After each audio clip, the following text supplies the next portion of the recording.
अस्सलाम वालेकुम दोस्तों अज बैलूल दाना जो हिकु सचो किस्सो ऐं वाक़ियो खणी अवां जी ख़िदमत में हाज़िर आहियां। दोस्तों ही जेकर वीडियो मुझे पसंद अचे तो चैनल के सब्सक्राइब, वीडियो के लाइक ऐं शेयर ज़रूर कंदा। दोस्तों एक मुल्क जी राणी घुमण जे तरफ़ वञी रही हुई। अचानक उन जी हिकु शख़्स ते नज़र पई जेको मिट्टीअ जा घर ठाहे ऐं फिटाए वेठो। राणी नौकरनि खां पुछा कई त हीउ शख़्स केरु आहे जेको मिट्टी जा घर ठाहे ऐं फिटाए वेठो। नौकरनि उन फ़क़ीर खां पुछियो त तूं केरु आहीं जेको मिट्टी जा घर ठाहीं ऐं फिटाए वेठो। उन फ़क़ीर जवाबु ॾिनो त मुंहिंजो नालो बहलूल आहे ऐं आउं जन्नत जूं माड़ियूं वेठो ठाहियां। नौकरनि राणी खे ॿुधायो त हीउ बहलूल फ़क़ीर आहे जेको चवे थो त आउं जन्नत जूं माड़ियूं थो ठाहियां।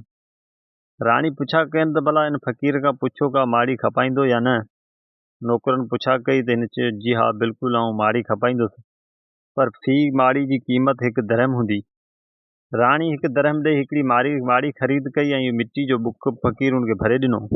ऐं हीअ जॾहिं उहो मिट्टी जो बुक खणी बादशाही महल में पहुती त बादशाह राणी खां पुछा कई त राणी हीअ छा कयो अथई। त राणी जवाबु ॾिनोसि कि भला हीअ जन्नत जी माड़ी आहे। बादशाह मिट्टी जो बुक ॾिसी ऐं जन्नत जी माड़ी जी ॻाल्हि ॿुधी मुस्कुराए पियो ऐं राणी खे चई राणी हीअ मिट्टी जो बुक बि कॾहिं जन्नत जी माड़ी थी आहे। ख़ैर बादशाह रात जो सुम्ही पियो त ख़्वाब में ही जन्नत जा सैर पियो करे। जन्नत में हिनखे सभ खां वॾी हिकिड़ी माड़ी नज़र आई। मलाइकनि खां पुछा कई त भला हीअ माड़ी कंहिंजी आहे जेका सभ खां मथे आहे। मलाइकनि जवाबु ॾिनो त क़िबला हीअ उहा माड़ी आहे जेका तुंहिंजी राणी कल्ह 1 दरहम में ख़रीद करे आई हुई। सुबुह जो जॾहिं बादशाह जी अखि खुली त हैरान ऐं परेशान थी वियो। नौकरनि खां पुछा कई भला इहो बहलूल पाण खे किथे मिलंदो। बादशाह बि उन नौकरनि सां गॾिजी उन बहलूल वटि पहुतो। बहलूल पंहिंजो साॻियो कमु जारी रखियो वेठो जेको हिकिड़ा घर मिट्टी जा ठाहे वेठो ऐं फिटाए वेठो। बादशाह बहलूल खां पुछियो भला हीअ छा पियो करी। बहलूल साॻियो ई जवाबु ॾिनो त क़िबला आउं जन्नत जूं माड़ियूं वेठो ठाहियां।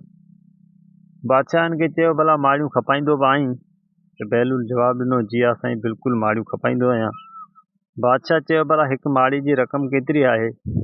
त उन बहलूल जवाबु ॾिनो कि भला हिकु माड़ी जी क़ीमत तव्हांजी सॼी बादशाही आहे। त बादशाह परेशान थी वियो, हैरान थी वियो ऐं फ़क़ीर खे चई ॻाल्हि ॿुध, कल्ह मुंहिंजी राणी तव्हां खां इहा साॻी माड़ी 1 दरहम में ख़रीद कई हुई ऐं अॼु इहा साॻी माड़ी तूं पूरी बादशाही जे एवज़ में मूंखे ॾींदे। आख़िर इन जो कारण छा आहे। फ़क़ीर जवाबु ॾिनो क़िबला राणी तव्हांजी जेका 1 दरहम में माड़ी मूंखां ख़रीद कई हुई उहो अणॾिठे जो सौदो हो ऐं तूं राति ॾिसी पोइ आयो आहीं। दोस्तों अगर जी मुझे किस्सो तव्हांखे पसंद आयो हुजे तो वीडियो के लाइक शेयर ऐं चैनल के सब्सक्राइब कंदा।